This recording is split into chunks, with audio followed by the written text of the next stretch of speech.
Surya Paloh brewok gak cocok di Jawa. Aduh men, ini logika yang sangat tradisional dan sangat kampungan. Nah, masyarakat harus dicerdaskan dengan logika-logika yang benar. Nah, kita misalnya, dia tidak boleh maju, dia tidak pantas karena program kerjanya atau program ekonominya terlalu pro pasar. Ini neolib wajah baru nih. Atau ini pro ekonomi kerakyatan. Program-program itu yang ditabrak. Jadi kampanye politiknya juga harus bermain di situ. Kalau nggak muter aja di kebodohan ini, kebodohan sistemik ini, kita semua dijebak dalam kebodohan. Udah cerdas jadi bodoh lagi kita. Iya, fakta politik saya itu sering gatal saya mas. Saya itu ada marah, ada greget lihat teman-teman partai sekolah tinggi-tinggi semua. Tapi begitu kampanye, saudara-saudara jangan milih di sebelah bicara soal ketegasan, loyalitas, tapi istrinya 5 lah. Wah soal dan dasar apa urusan lu, orang mau tidur siapa kayak gimana, mau ngangkang sama siapa, that's a personal life. Lu jangan bawa ke politik karena itu merusak logika berpikir dan merusak peradaban demokrasi gitu. Itu urusan personal gitu loh. Makanya saya nggak tertarik kalau bilang SBY punya selingkuhan. Terus apa urusannya sama saya? Gak ada urusan. Mau dia tidurin siapapun, gak ada urusan. Yang urusan buat saya adalah kapan dia menipu rakyat dengan statistik kemiskinan. Ya kan? Nah artinya mari kita tolong masyarakat dididik untuk berpolitik secara cerdas. Ini tugas partai politik. Kalau nggak mau rumit lagi, kalau mau menang dengan gampang, jadilah cerdas. Sekarang orang-orang itu pusing, gelisah, kenapa Jokowi besar? Lalu mereka berpikir, who is the man behind the gun? Siapa sih? Dan siapa sih sebetulnya mafia pemilu di belakang yang mengatur pendanaan, pencitraan, politik branding dari seorang Jokowi? Buat saya itu pertanyaan orang-orang kalah. Itu pertanyaan orang pecundang. Harusnya melihat Jokowi besar, kita malu, ngacak. Ternyata kebesaran Jokowi karena betapa buruk dan bodohnya kita. Betapa tidak lakunya politisi-politisi lain yang besar ini. Ya kan? Masyarakat udah jenuh.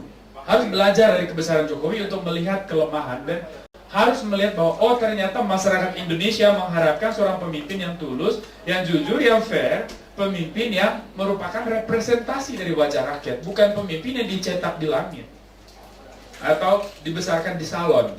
Lalu pandai bergaya depan kameranya Mbak siapa ini? Lalu pandai bergaya di depan kamera untuk kelihatan gagah, lalu kita coblos lah, tampan gagah. Ibu-ibu rumah tangga senang melihat coblos. Akhirnya pas 10 tahun terakhir kita dibohongin oleh kegagahan itu. Nah gitu loh, saya itu sedih lah. Saya ambil contoh lain. Saya mungkin nggak suka Abu Rizal Bakri, saya nggak suka dalam konteks yang lain. Saya nggak suka Ical karena dia membohongi masyarakat Lapindo dulu. Tapi kalau orang bilang dagunya panjang aneh, apa itu? Gak penting. Ya, ini contoh-contoh ya. Ini bahasa-bahasa saya nggak suka. Ya, itu loh. Jadi jangan kita campur adukan antara hal-hal personal yang tidak mencerdaskan dengan perkara urusan publik ya. Mari kita cerdaskan politik ini, cerdaskan masyarakat. Maka peluang-peluang kecurangan itu pasti terbatas. Siapa sih? Masyarakat juga nggak mau kok curang. Cuman karena apa? Kalau saya milih jujur, saya nggak dapat apa-apa, sementara di sebelah saya, dia milih dibayar. Kesulitannya sama, ada tagihan RT, ada tagihan keamanan, ini penghasilan sama, cuma 500.000 per bulan. Mulai mikir orang-orang yang rajin sholat itu, udahlah mending kita terima aja. Seperti tadi kata Pak Muhammad, coblos kumis, ambil kumisnya dikit sebagai bukti ini bukan.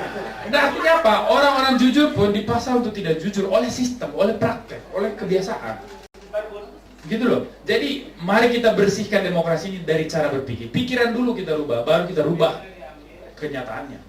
Jadi start lah berpikir positif. Kalau Anda melihat misalnya ya, oh di Ahok, terus Anda lihat ini Cina, ini Kristen. Kalau di kepalanya udah salah, seluruh tindakanmu juga akan salah. Mari kita ciptakan perubahan mulai dari kepala, baru kita lakukan dalam kenyataan. Thank you. Terima kasih, tepuk tangan teman-teman. Hari ini kita mendapatkan tiga narasumber yang kumlot semua, menjelaskan dengan tegas, karena ini substansisasi apa?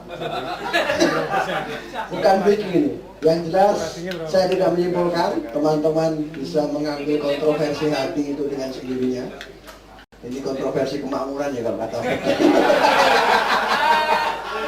Pak Agung, terima kasih. Dan terima kasih juga Komisi 2 tepat memilih Pak Muhammad. Dan itu bagus, luar biasa ini. Kali ini kita melihat Bawaslu bagaimana bekerja menjemput bola, tidak lagi menunggu dan berani di media. Karena yang dulu nggak berani kita udah nggak pernah mau datang. Terima kasih teman-teman wartawan politik sudah mendapatkan tambahan dan kita kawal terus pemilu yang baik. yang fair, yang jujur, dan mendapatkan pemimpin yang baik juga.